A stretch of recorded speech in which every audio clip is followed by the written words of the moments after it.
6 minutes ఉన్నాయి and ఇంట్లో chicken లేదు ఏమేమో లేదని అంటున్నారు. నేను I want to grant you 3 wishes.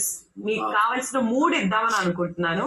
ఆ 3 నేను ఇవ్వాలంటే నా మూడ్ బాగుండాలంటే మీరు ఏదన్నా ఒకటి మీలో మీరు ఏం ఎంటర్టైన్ చేయాలని అనుకుంటున్నారో చేస్తే అది నాకు నచ్చితే డెఫినెట్లీ మీకు నేను కిచెన్ టైమర్ తో పాటు మీరు అనుకున్న 2 అండ్ చికెన్ మీరు ఎక్కువగా అడుగుతున్నారు కాబట్టి చికెన్ అడగడమే కాదు నేను నా చేతులారా వండి మీకు వెళ్తాను. అది